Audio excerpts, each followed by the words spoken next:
So here we go. Welcome to another edition of the League One Lowdown. And once again, I'm joined by good old Andrew Moon from BBC Radio Solent. I've said that wrong again, haven't I, Andrew? I'm so sorry. We said that off air. But I'm the man who commentates on Portsmouth. Andrew, thanks again for joining me. No problem at all. Top man, top man. Well, let's talk about Pompey from last season then. 10th in League One under Danny Cowley. How would you look back at last season, my friend? Yeah, I think you have to look back at it on two ways. On one level, as Ipswich fans would absolutely know, that clubs of this size finishing way outside the playoffs in League One is always going to be disappointing and feel to some degree like a failure. That being said, I think there was an acceptance last season that it was a bit of a year of transition. Ultimately, by hook or by crook, the team had failed to get promoted under Kenny Jackett and probably needed a rebuild. And there were certain players that they were keen to move on, but were always perhaps going to struggle to move on. So it was going to be a case of, could Pompey maybe sneak in the playoffs? But there was an acceptance. It was a season when it was going to be about reshaping the squad. So they did that. Ultimately, 10th is okay. 73 points was a reasonable points tally, but everyone was quite high in their points tally in League One last year, just because the bottom six were just so much worse than normal. Normally, they would be taking more points off people, but they weren't. So all in all, the season was okay. It probably wasn't any more than okay. And realistically, the hope would be that can be the platform for Pompey to try and launch a real playoff push this time around. Yeah, it's going to be a big season, League One. So many big teams fighting out. Let's talk about the current mood then, Andrew, amongst the fan base. What is that at the moment? Are they looking forward to the season? You know, hopefully this will be the year. Sixth season in League One. Can they get to the playoffs? And yeah, you never know what will happen. Well, we've got our fans forum coming up, and it's been very interesting because the mood probably 10 days ago was very negative. You have to remember there was a point where Portsmouth didn't have a single striker on their books, and it wasn't that far out from the season going. But crucially, obviously, the deal with Ipswich has changed that. So firstly, obviously, Marcus Harness going to Ipswich, and it wasn't a joint deal, but that certainly helped grease the wheels to get Joe Pigott to Portsmouth on a full season long loan. So that was one striker in, and perhaps more crucially, the money from the Marcus Harness deal has gone towards the fee for Colby Bishop. Now Portsmouth very nearly lost him to Blackpool. It was a very interesting week covering Portsmouth, because on Monday last week I spoke to someone who was on the floor at the club who really thought that was it. Bishop had gone. He was their number one target, and then by Wednesday evening he was in Portsmouth undergoing a medical and was unveiled on Thursday. That's huge that Portsmouth have got those targets, and Bishop's important because Pompey have got a striker that they want to lead their line on a permanent basis. It's all well and good having loan players, and Portsmouth's best players last season to some degree were loan players, but realistically, if you're going to move forward as a football club, you need to have key good players coming in and as your players and permanent players. So that's important. So Danny Cowley said on Friday, the last time I spoke to him, that the squad is still not quite good enough at the moment. So they do need to strengthen. They've got some flexibility because they can still bring in 3 more loan players. Midfield looks okay. They definitely need another striker in, and they've got a few decisions to make defensively. Goalkeeping wise, looks sorted. Josh Griffiths is going to be the number one. Alex Bass is probably going to head off somewhere else relatively soon. So it's taking shape, but there is still a bit more work to do. And in some ways, you probably want 1 or 2 loan options still to be there for you towards the end of August, because you might 2 or 3 weeks into the season might decide, actually, we need to strengthen here or there, and you want to have that flexibility. So there's a lot more positivity around the squad than there was even 2 weeks ago, but still an acknowledgement, even from those in the club, that it needs to get better. Indeed, yeah. I was even watching from the outside. I was watching that go on. Colby Bishop is a fantastic striker for this division. He's done really well at Accrington. He scored a few goals against Town. So now he's at Portsmouth, and like, oh no, he's going to be playing against us as a promotion rival when he's probably going to go and score. He's got a few goals against Portsmouth in the past as well. Actually, he's got a good record there. So yeah, a pretty exciting move, that one.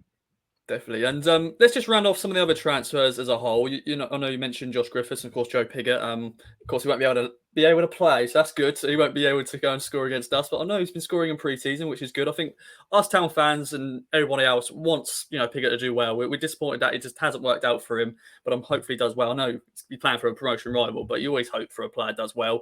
But let's talk about the other transfers. Marlon Pack from Cardiff City on a free transfer. That's a decent player for this level. Any other players? Yeah, Pack's a really good one, because ultimately, I think the reason he's back at Portsmouth is because it's his hometown club, and him and his wife are both from there. There were probably equivalent offers elsewhere. It was possible he could have ended up at Derby, but decided to make a move while Derby was still in a bit of a mess. But when you get someone that you know is of real quality, there's lots of people that would like him, but the draw of going back home was strong enough to get him. That's a real boost for Portsmouth. And Joe Morrell might have picked up an injury, but you've got Louis Thompson and Ryan Tunnicliffe in there, and you look at the central midfield and think that's really strong. That's 4 central midfielders who are all, if they're on form and fit, are all really, really good at the level. Michael Jacobs, they were able to keep, and in some ways that's also been important because Sean Raggett at the back, they were able to keep. They had 4 out of contract players they wanted to keep, and Aidan O'Brien's gone to Shrewsbury, but they've kept the other 3. That's important. But Danny Cowley now saying he still needs a bit of pace, and you're thinking opening day of the season, there's a good chance Pompey may still want to go with the 3-4-1-2 formation that they played a lot last year, even though they've been playing more of a 4 at the back in pre-season. And at the minute, what I look at and think is, well, who's going to play in that 1 role? Who's going to play the number 10 role behind the strike? Because you've got Michael Jacobs who can play there, but he likes to drift out left. So you've got to think there's going to be an attacking winger / number 10 who's going to come in with a bit of pace at some point in the next couple of weeks. I know Garrick at Swansea is someone they've looked at, but no idea how realistic that would be. You know all about George Hurst. I think he's far more likely to end up at Ipswich than Portsmouth. Portsmouth really with that one are very much the case of if he was to fall into their lap, they would be delighted, but they're certainly not sitting back and relying on that to happen. Indeed, and think about it. We've got a month for the transfer window to go when the first ball kicks, so a lot of business can happen. Definitely loan signings because Premier League clubs will then decide, we'll send you out there, and if a right move comes about, then it will happen. Andrew, let's talk about then this season ahead. As I said to all the other guys I've been speaking to, I won't get your 1 to 24 prediction where Pompey will finish and stuff like that. But what's your thoughts? 6th season in League One. Danny Cowley will be having no ambitions to get into the playoffs, but so many different big teams. What's your thoughts overall?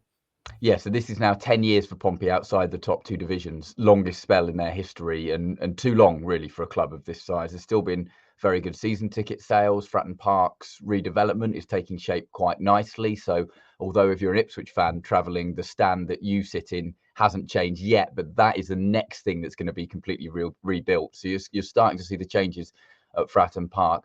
Overall, I think that the expectation and demand this season will be for it to be a real playoff push, to really be in contention to make the top 6 towards the back end of the season. That's got to be the goal.